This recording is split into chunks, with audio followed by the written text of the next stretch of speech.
Hello বন্ধুরা, কেমন আছো তোমরা সবাই? আশা করি অনেক অনেক ভালোই আছো। আর তোমাদের ভালোবাসায় আমিও অনেক ভালো আছি, কারণ তোমরা আমাকে যে পরিমাণে ভালোবাসা দিয়েছ এবং সাপোর্ট দিয়েছ তা আমি কোনোদিন ভুলতে পারবো না। তাই তোমাদেরকে মজা দেওয়ার জন্য আবারও একটি নতুন গল্প নিয়ে হাজির হলাম। গল্পটি শোনার মতো, আশা করি তোমাদের দাঁড়িয়ে যাবে এবং তোমরা হাতের কাজ করতে সবাই হেডফোন নিয়ে বসে যাও। 10 বছর ধরে বিবাহিত হওয়ার পরেও আমার কোনো সন্তান ছিল না। আমার স্বামী যখন অন্য শহরে যেতেন তখন আমার দেওর বলতো, বৌদি, এটা একটা অন্যরকম লাড্ডু। 7 দিন ধরে এটি খেলে দাদা আসার সাথে সাথেই বাচ্চা পেটে আসবে। আমি সেই লাড্ডুগুলি খেয়ে নিয়েছিলাম এবং আমার একটি বাচ্চা হয়েছে। বাচ্চাটির জন্মের সময় আমার দেওর চিৎকার করে বলেছিল যে এই শিশুটি তার। আর যখন ডিএনএ টেস্ট করা হয় তখন যেন আমার পায়ের তলা থেকে মাটি বেরিয়ে আসে, কারণ ওই শিশুটি। আমার নাম রীতা। আমি খুব সুন্দর ছিলাম এবং আমি এমন একটি বাড়িতে বিয়ে করেছিলাম যেখানে শুধু আমার স্বামী এবং আমার দেওর থাকত। আমার শ্বশুর বাইরের একটি শহরে ছিলেন। এরা খুবই ধনী ছিল। আমার শাশুড়িও ছিল না। আগে আমি খুব খুশি ছিলাম যে এই বাড়িতে কোনো শাশুড়ি নেই, ননদ নেই, ভগ্নিপতি নেই। কিন্তু আমি বুঝতে পেরেছিলাম যে এখানে বসবাস করা খুব কঠিন, কারণ এই বাড়িটা ছিল শুধুই পুরুষের ঘর। আর আমি তাই কাউকে মনের কোনো কথাই বলতে পারতাম না। আমার স্বামীও খুব সিরিয়াস ছিল। আমার বাবা মাও আমাকে বিয়ে দেওয়ার পর এই দেশ ছেড়ে চলে গেল, কারণ তারা এখানে এসেছিল শুধুমাত্র আমাকে বিয়ে দেওয়ার জন্য। আমরা আগে কাতারে থাকতাম। আমার বাবা মা চেয়েছিল আমি পাকিস্তানে থাকি, যাতে আমি এখানকার মাটির কাছাকাছি থাকতে পারি। আমি গরিব তো হয়ে গিয়েছিলাম, কিন্তু খুব চিন্তিত ছিলাম। এই সমস্যার কারণে তখনও পর্যন্ত আমার সন্তান হয়নি। ডাক্তাররা বলতো, আপনার শরীরে রক্ত কম, কারণ আপনি দুঃখী থাকেন সবসময়। আপনার পরিবেশ পরিবর্তন করুন, কোথাও থেকে ঘুরে বেরিয়ে আসুন, এমন কাজ করুন যা আপনাকে খুশি করবে। কিন্তু আমার বর এমন একটা কাজ করত যে একদিনের জন্য সে ছুটি নিতে পারত না। আর যে আমার সাথে কথা বলতো সে আর কেউ না, সে ছিল আমার দেওর। আমার বয়সী, আর সে দেখতে খুব সুন্দর ছিল। আমার স্বামীর তুলনায় সে একজন ভালো মানুষও ছিল। হাসিঠাট্টা করত, কিন্তু তার একটা নিজস্ব জগৎ ছিল, যেখানে সে আমার জন্য সময় দিতে পারত না। সে ইউনিভার্সিটিতে চলে যেত, সেখানে বন্ধুদের সময় দিত কিংবা ফোন নিয়ে ব্যস্ত থাকত। আমি ভাবতাম কখনো সে ফ্রি হয়ে এসে আমার সাথে কথা বলবে, তাহলে আমার সময় ভালোই কাটবে। খুব ভালো কথা বলতো সে। তার নাম ছিল হামাদ। মাঝে মাঝে আমরা দেওর বৌদি মিলে প্ল্যান করতাম। সে কিছু খাবার যেমন পিৎজা, বার্গার এইসব নিয়ে আসত, তারপর আমরা একসাথে পিৎজা খেতাম, এখানের ওখানের গল্প করতাম। এভাবেই সময় ভালোই কেটে যেত। আমার স্বামীও এই ব্যাপারটা জানত। আমার স্বামী বলতো তার ভাইয়ের থেকে কিছুটা দূরে থাকতে। আমি বলেছিলাম যে সে তো অপরিচিত নয়, সে এই বাড়িতেই থাকে। আমি আমার স্বামীকে বলতাম যে আমি তার সাথে কথা বলি না, কিন্তু বাস্তবে আমরা একে অপরের সাথে কথা বলতাম এবং আমাদের জীবন এভাবেই চলছিল। আমার বিয়ের পরে অনেক বছর কেটে গেছে। 10 বছর হয়ে গেছে, কিন্তু আমার এখনো একটাও সন্তান হয়নি। কিন্তু ডাক্তার বলেছে আপনার খুব একটা সমস্যা নেই, আপনার সন্তান হতে পারে। ডাক্তার আমাকে বললেন আজই আপনার স্বামীর সাথে কথা বলুন, যাতে তিনি আপনার পরিবেশ পরিবর্তন করতে পারেন, আপনাকে একটি শান্তিপূর্ণ জায়গায় নিয়ে যান। কিন্তু যখন আমি আমার স্বামীকে এই কথাটি জানালাম, আমার স্বামী আমাকে একটি নতুন খবর শোনাল। সে বলল যে আমাকে কাজের জন্য অন্য শহরে যেতে হবে এবং আমি সেখানেই থাকব, নয়বা 10 মাসের জন্য হতে পারে। সে যখন এ কথা বলল, তারপরে আমি কি বলবো, কারণ এটাই ছিল আমার স্বামীর শেষ কথা। সে একবার যা বলে তো সেটাই করত। আমি বললাম ঠিক আছে, আমি তোমার জিনিসপত্র প্যাক করে দিচ্ছি। আমার স্বামী শহরের বাইরে চলে গেলেন এবং তখন আমি বাড়িতে একা থাকতাম।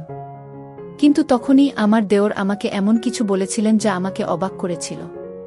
কিন্তু যাওয়ার সময় আমার স্বামী আমাকে বলে, আমি দোকানদারকে বাড়ির নম্বর দিয়েছি, তোমার যদি কোনো কিছুর প্রয়োজন হয় তবে দোকানে ফোন করে দিলে সেই জিনিসগুলো বাড়িতে পৌঁছে যাবে।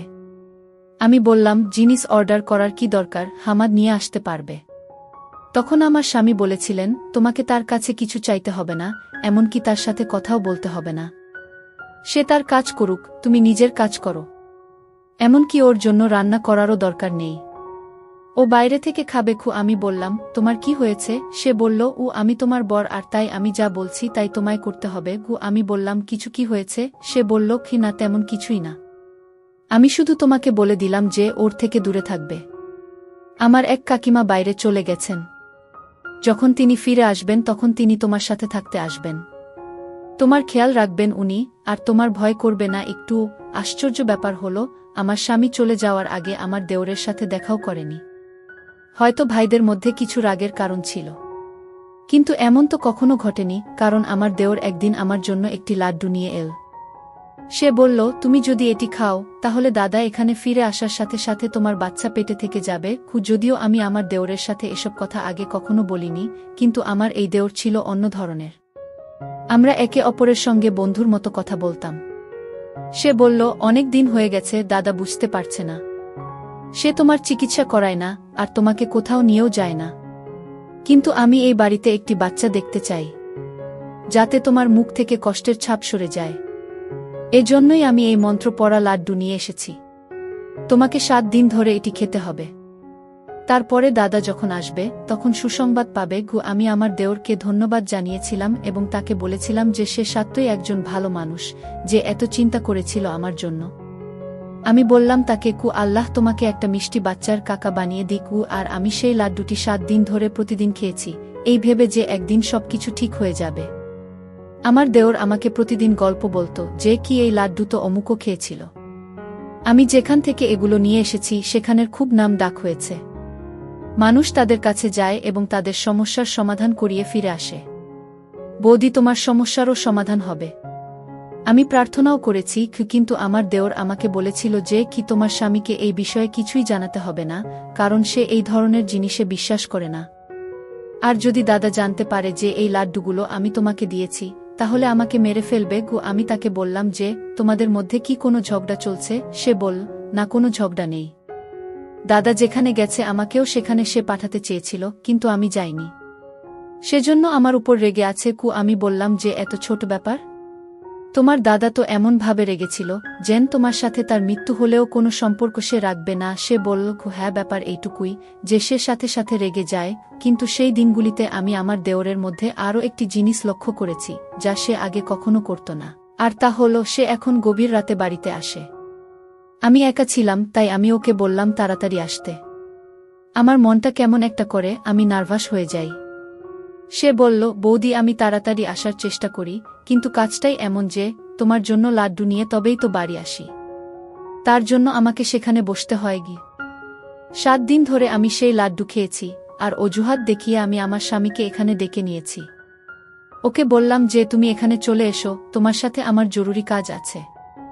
আর আমার মনও ভালো নেই, কারণ আমি একা। স্বামী বলল, ঠিক আছে, তাহলে আমি তোমাকে আমার সাথে নিয়ে আসব, কারণ আমার এখানে অনেক কাজ আছে।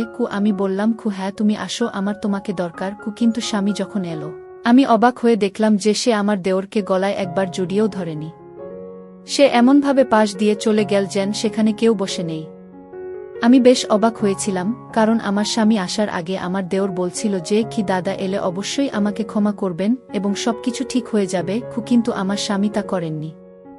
আমার স্বামী আমাকে তার সাথে অন্য শহরে নিয়ে যায় এবং আমি সেখানে থাকতে শুরু করি। এখানে আমি থাকতে থাকতে মাত্র 1 মাস হলো, আর জানতে পারলাম যে আমি গর্ভবতী। এটা যেন মৃত্যুমুখে কোনো মানুষ জীবন ফিরে পাচ্ছে। বিয়ের 1 বছর পর এমন খবর পাওয়া ছোট কথা নয়। খুব খুশি হলাম, কিন্তু দেওরের দেওয়া লাড্ডুর কথাটা বলিনি। শুধু বললাম সন্তান না হওয়া পর্যন্ত আমরা একই বিছানায় থাকব। আমার স্বামীও খুব খুশি। আমি যখন আমার দেওরকে ফোন করলাম তখন তার নাম্বার বন্ধ ছিল। আমি বাড়ির ফোন নাম্বারে কল করলে চাকর ফোনটা তুলে বলল, ছোট ভাই বাসায় নেই, আর ওর ফোনটা হারিয়ে গেছে। আমি আমার দেওরকে এটা বলতে পারলাম না, কিন্তু ওর জন্য একটা মেসেজ অবশ্যই করে রাখলাম যে ও একসময় অন্তত দেখতে পাবে। আমার স্বামী বলল, তুমি কাকে মেসেজ করছো? আমি বললাম, হবু সন্তানের কাকাকে। বর বলল, কোনো দরকার নেই। আমি বললাম, এটা কেন বলছো? আমার স্বামী বলল যে কি সে ব্যবসায় অনেক ক্ষতি করেছে, তাই আমি তার সাথে সব সম্পর্ক শেষ করে দিয়েছি। তাকে তার জমির অংশ দেওয়া হয়েছে এবং এখন সে তার অংশে এখন থেকে বেঁচে থাকবে। তার সাথে আমাদের কোনো সম্পর্ক থাকবে না। আমি বলেছিলাম যে সে মারা যাওয়ার আগে তোমার মা বাবা তোমাকে তার দায়িত্ব দিয়েছিলেন, আর তুমি তাকে এই অবস্থাতে রেখে দিলে। তখন আমার স্বামী বলল, সে একজন প্রতারক, চোর, এবং আমি এমন মানুষের সাথে কোনো সম্পর্ক রাখতে চাই না। আমি অবশ্যই আমার স্বামীকে বলেছি যে সে অন্যায় করছে। কিন্তু আমার স্বামী বলেছেন যে আমার ক্ষেত্রে তোমার কোনো কথা বলার দরকার নেই। তুমি হলে বউ, তোমার কাজ হল ঘর চালানো। আর হ্যাঁ, আল্লাহ তোমাকে সন্তান দিয়ে দিয়েছেন।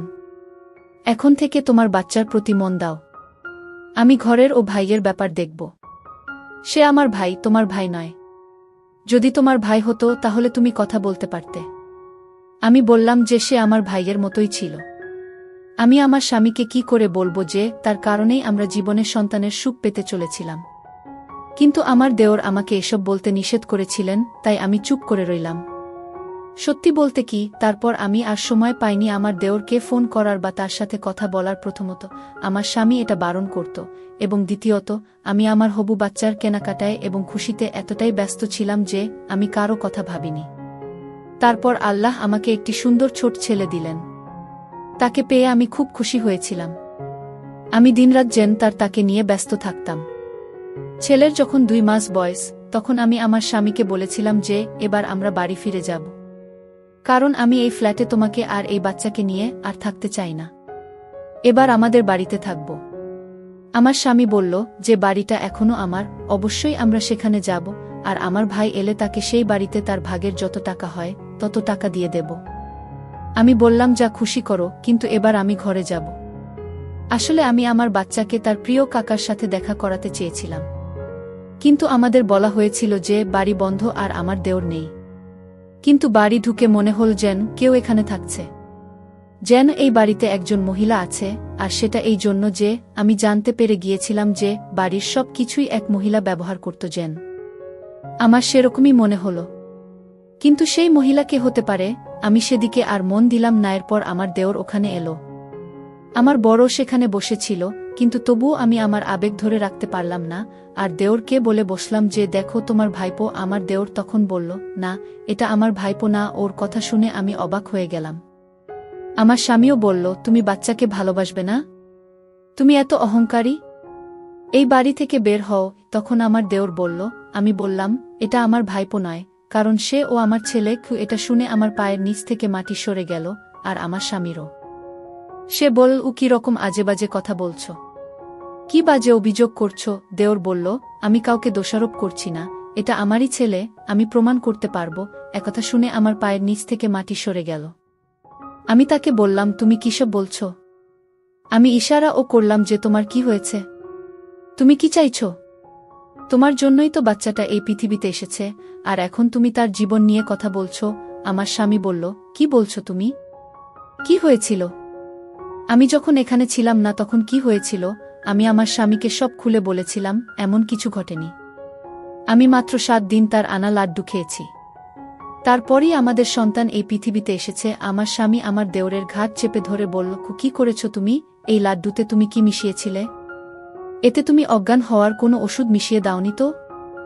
আমার এখানে না থাকার সুযোগ নিয়ে কোনো জঘন্য কাজ করনি তো তুমি?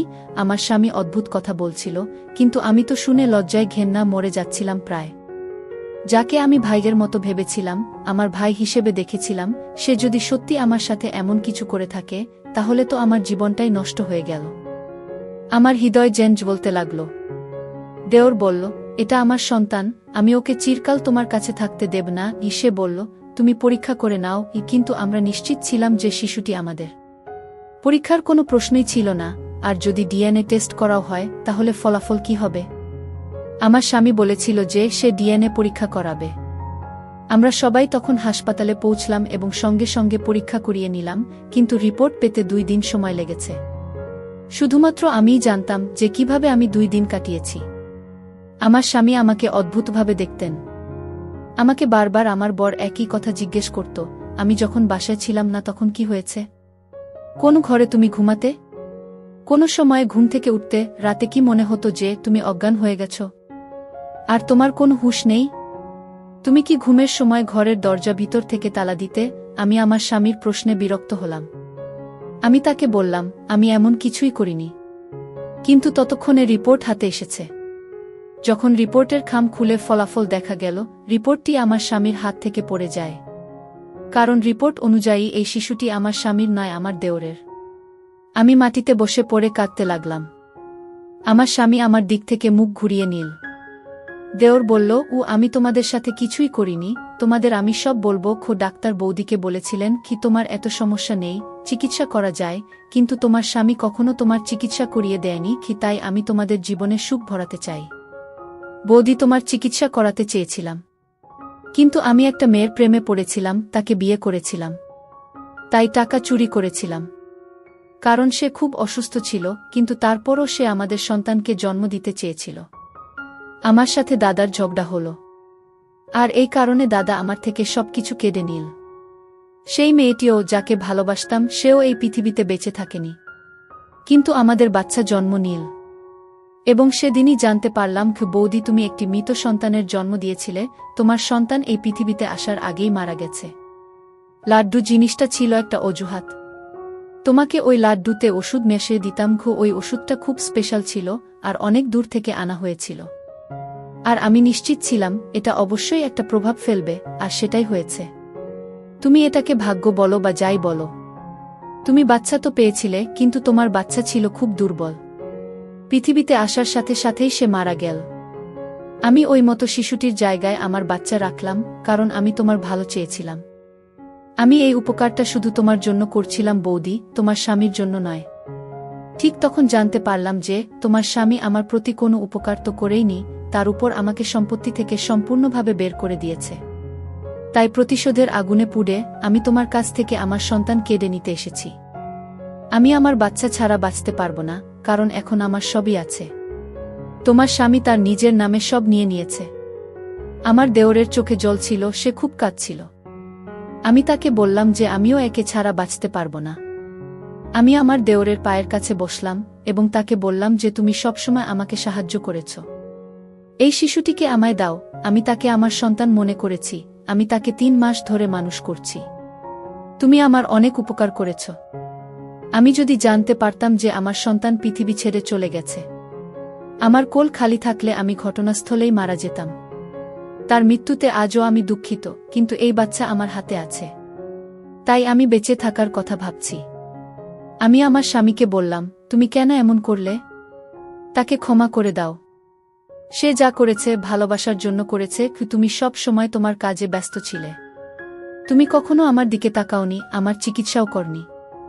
তোমার ভাই আমার সাথে সবসময় ভালোই করেছে, কিন্তু সে তো চাইলে আমার সাথে খারাপও করতে পারত। তুমি যা আশা করছিলে, কিন্তু তবুও সে আমার ইজ্জত রক্ষা করেছে। আমার জন্যই সে এসব করেছে। এমনকি আমাকে তার সন্তানও দিয়েছে। আমার বর বলেছিল, তুমি তোমার সন্তান আমাদের দিয়েছ, তাহলে আমি কেন তোমাকে অধিকার দিতে পারব না? তুমি যা চাও আমি তোমাকে দেব, কিন্তু আমার একটা শর্ত আছে। আমার এবং আমার দেওরের মুখ ফ্যাকাশে হয়ে গেল। আমার স্বামী আবার এমন কথা বলছেন? আমরা অবাক হয়ে গেলাম। তিনি বললেন, শর্ত হলো তোমাকে সারা জীবন আমাদের সাথে থাকতে হবে, যাতে তুমি তোমার বাচ্চার সাথে থাকতে পারো, আর আমি আমার ভাইয়ের সাথে। আমাদের চোখে জল এসে গেল। আমরা কাঁদতে লাগলাম। বাচ্চাটাকে আমার দেওর আমার দিকে এগিয়ে দিয়ে বলল, এখন থেকে বৌদি এই বাচ্চার মা তুমি, আর আমি তার কাকা। সে যেন কখনই না জানে যে আমি তার বাবা আর তার মা এই পৃথিবীতে নেই। আমি তাকে ধন্যবাদ জানালাম এবং সেই শিশুটিকে বুকের মধ্যে জড়িয়ে ধরলাম, যে সে আমার নিজের সন্তান। 4 বছর হয়ে গেছে। আমার ছেলে 4 বছর বয়সী, খুব খুশি। সে আমার স্বামীকে বাবা ডাকে এবং আমার দেওরকে কাকা বলে। সৃষ্টিকর্তা আমাকে আবার আশা দিয়েছেন। আমি খুব খুশি এবং আমাদের জীবনে খুব ভালো খবর এসেছে যে আমরা আজ সন্ধ্যায় আমার দেওরের জন্য মেয়ে দেখতে যাচ্ছি। সে বলেছে যে সে যে কোনো মেয়েকে বিয়ে করতে রাজি। আমি চাই সে নতুন করে তার জীবন শুরু করুক। আমরা একটি বাড়িতে থাকি এবং সম্পত্তি আমাদের সকলের। এটি ছিল আমাদের আজকের গল্প। আশা করি আজকের গল্পটি আপনাদের ভালো লেগেছে। ধন্যবাদ বন্ধুরা।